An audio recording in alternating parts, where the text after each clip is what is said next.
Okay, video number 9 on the TM3 wiring video series that we have. What we're going to deal with now is we're going to deal with a very special module that has both inputs and outputs on it, one of the TM3 modules that we're having, and we're going to use positive logic throughout this entire module. So it's going to be based on the following module. It is a TM3D, that's discrete, M, meaning it's going to have inputs and outputs, 8, and that tells us the number of inputs and outputs. It has R, telling us that it's got a relay type. It's a very, very handy one because you're able to go and expand. It's probably one that you, if you are doing any sort of PLC servicing, should have 1 or 2 of these around, because if you need discrete inputs, you can put one of these in. If you need discrete outputs, you can put one of these in as well. We're going to work with the smaller one, the 8R. There is a much larger one, the 24R, that is also going to go and be available. So what we do with the 8R, you're going to be able to just expand out the number of lines that you're bringing in and out on that 24R. Let's talk a little bit about what syncing and sourcing are. Sourcing is going to be direct connection of the positive to the reference or the common terminal, and syncing is going to be direct connection of the negative to the reference or to the common terminal. And IEC Positive Logic and Negative Logic each use both. So you can never say that all syncing is going to be negative logic or all sourcing is going to be positive logic. It just does not make sense. You have to understand what is what and then apply it into the actual class. IEC Positive Logic, which is what we are going to be using, is when we are using the positive to activate something. So we can use the positive to activate an input. So we bring a positive into the input to trigger it. That would be called a syncing input because it's switching the negative through that input. Or I can bring a positive out through an output to a load to go and operate it. This would be a sourcing output. So we see that positive logic is going to go and utilize both of these. And IEC Positive Logic is preferred because there is less danger from ground faults. So when in doubt with what to go and use, this is the handy memory trick I teach to all of my students. Use positive logic, and positive logic is easy to remember because the way that you can lay these out over here. Input, IN, syncing has got IN inside of it. Output, OU, sourcing, got OU inside of it as well. So IEC Positive Logic. Okay, looking at the data sheet for this component that we're working on over here, it is going to be usable across our full family, 221, 241, 251, 262.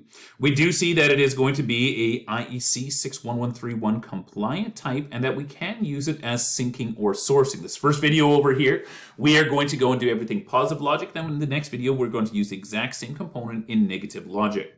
My input voltage is 24 volts. That's what it's designed for to go and operate at.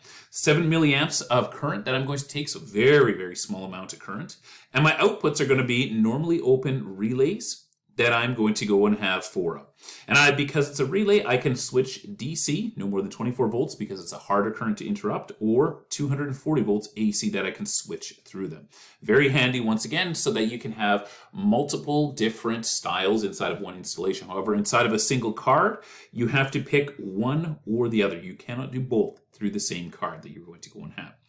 Last of all, the amount of current that I can run through the relay is going to be 2,000 milliamps. It's a little bit of an odd way to go and write this out as 2 amps, but that's the amount of current that you can carry through these. They give us a little bit more complementary information off of these ones here, just the amount of current. These ones over here are always going to be critical to us. It's going to be the voltage on and off state, and really what they're doing is they're creating a guarantee set. We want to go and have highs or we want to go and have lows, and they're telling us which range those are going to go and happen at. For me to go and have a guaranteed high, it is going to be anywhere above 15 volts. From 15 all the way up to even going a little bit high, 28.8 volts is going to give me a 1 or a logical high. And if I take a look at this one over here, a logical 0 is going to be anything that is going to be at 5 volts or less. So 15 volts and above is going to be a guaranteed high. 5 volts and less is going to be a guaranteed low. But then that does leave us with this section over here, which is going to be what we refer to as the undefined range. And undefined doesn't mean that it does nothing. It just means that there is no guarantee for if we bring a voltage in there. Let's say we bring in about 12 volts here. There's no guarantee that Schneider can make saying whether that's going to go and switch high or whether that's going to go and switch low. It's not designed for that anyways. It's designed as a nominal 24 volt. So they're just giving us a warning that they can't, make a hard and fast voltage line. There's always going to be that area in between. But as long as you keep it above here for a high or below that for a low, you're going to be absolutely fine. Okay, response time that we are going to go and have is going to be 4 milliseconds that we are going to go and deal with. Remember that when we were looking at the transistor ones before, those were down into the microseconds. These are going to be, a little bit longer that we are going to go and have. And we also see that the relay itself has now got a designated mechanical durability. It's 20 million cycles, which is still a lot of cycles. And chances are your installation is going to be, remade or redone or something before you ever hit that 20 million, but it is still a limited lifespan that we will have off of it. Okay, moving on from there, we're going to take a look at our data sheets. And the first thing we're going to do is we're going to define on our data sheets what we have got for inputs and outputs. And I'm just going to go and quickly run over top of this one here. Over here, we see that this would be a positive brought into a common, which would mean that this would be a sourcing input. So that's not what we're looking at. This would be a negative brought into a common, so that would be a sinking output. That's not what we're looking at. In other words, this far side, for those of you that are still struggling with the difference, this is going to be IEC negative logic. And that's not what this video is going to be about, so we are going to go and cross that out. That leaves this side over here, which is going to be my IEC positive logic that we are going to go and have. And what we see is that we are going to have a little bit of syncing, a little bit of sourcing. Let's start up here with my inputs themselves. On my inputs, I see that I attached the negative to the common, which would mean that this would be a syncing type of input. And then I've got my power supply that I'm then going to switch out to all of my devices, and I send that through, and it's going to go and light up my opto isolator inside, so we get a complete path, from the supply over here through and into my inputs to go and trigger inputs. So syncing inputs that we are going to go and see here. I do want to point out that they do not show any fusing on here, and pretty much everywhere else they do show fusing on these. You will want to go and put some protective fusing on here, even if the manufacturer's data sheet forgot to do it. Doesn't mean that you're off the hook. It's your installation. Put some proper fusing in. We'll try to apply that in our drawing.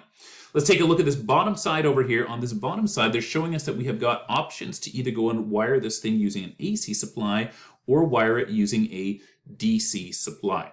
We're not going to deal with the AC supply. AC supply, you would just take your neutral and connect that to your devices and take your hot through there.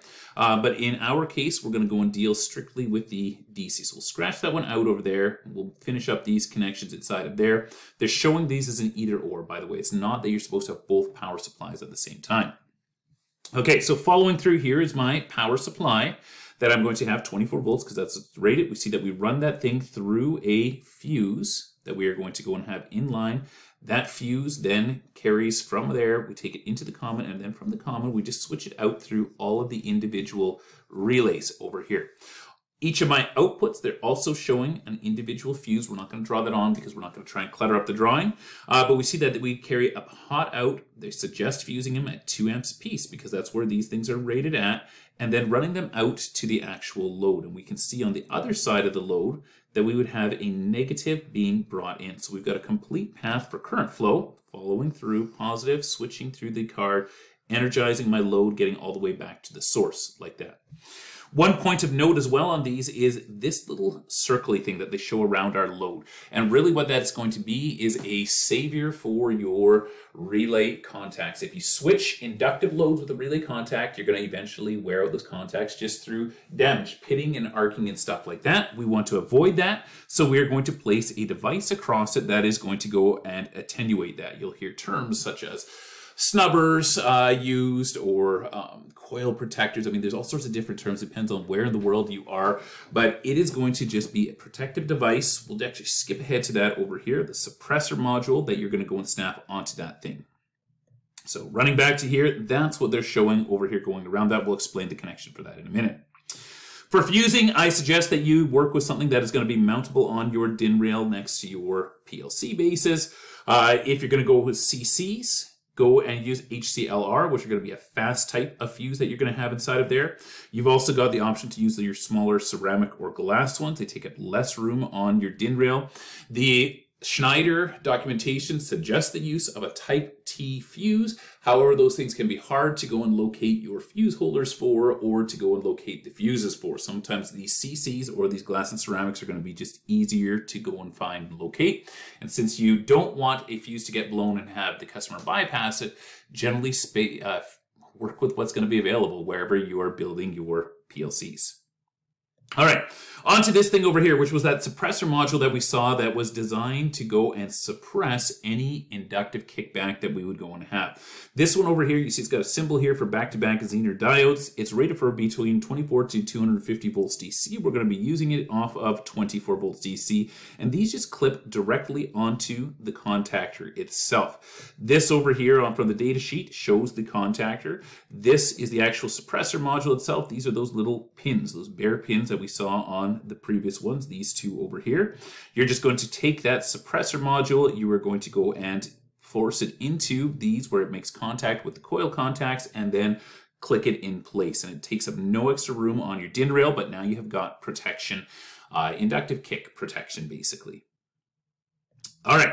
Here we are now to the actual wiring that we are going to go and deal with. Let's take a look at what has already been pre-wired for us, just so we're familiar with it. We see we got the AC in. The AC in goes through a DIN rail fuse, or sorry, a DIN rail breaker into my DC power supply. And inside the DC power supply, we convert it to 24 volts.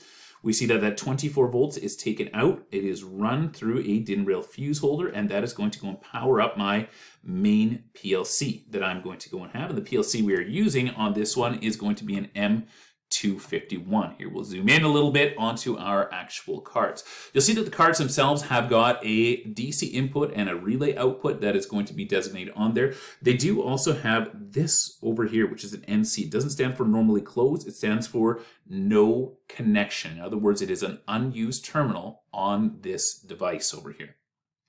All right, we'll zoom back out on this one, and we'll make our connections. Let's start with our inputs. We said that our inputs were going to go and be syncing styles of inputs. So for us to have a syncing input, that means we must take the negative to the common of our inputs. So we're going to do that right over there. That's negative to the common over there. Then we must take a positive from over here. We got our fuse holder out to my field devices themselves. So we'll just go here and here. We've got two push buttons. We've got a normally closed push button. We got a normally open push button like that. And now we just need to go and take a switch leg from these back in. We'll take this one in here. We'll bring that into terminal number 1. And we will take this one in here, and we will bring that one into terminal number 0. And you should now be able to go and carry a complete path for current all the way through. We'll just do a quick test, make sure that we've got a good connection. We see we get positive through my fuse holder, up, in. We'll go through this normally closed one here. We can go travel through there into my PLC where it gets picked up by the logic, and then back along the neutral to my DC power supply. You just always have a complete circuit for anything electrical. So that is a good set of inputs that we have set out over here. Next thing that we are going to do is we are going to work on our outputs. Now our outputs, we said, had to be sourcing, right? The OU for outputs, the OU for sourcing, because we're going positive, which means we're going to take this positive now, and we are going to take that into my common on my PLC over here. So now we've got a positive brought into the common, and then we are going to come out of here to my actual loads themselves. So let's just quickly do that. We're going to take this one over here. We've got a pilot light up top over here. It's not polarized, so we can take our connections wherever we want them. Actually, I'm going to go to a gold line over here, and we will take that thing up, and we will take that into there. And we'll take one out of this one here, number 6, and we will take that one out and around to my relay coil over there. So now we've brought a hot out to each of my devices. Last thing that we need to do is we now need to go and take a negative the rest of the way back through. So we are going to go in from here. We're going to go and jump that one over here, pick up that negative over there, and then we will go and run that the rest of the way back to my supply over here.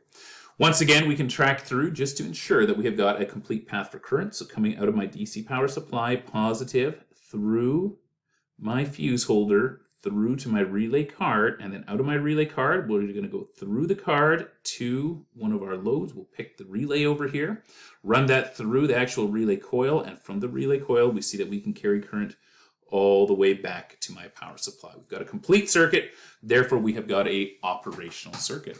And there we have it. This one over here is going to be my IEC Positive Logic that we are working with over here.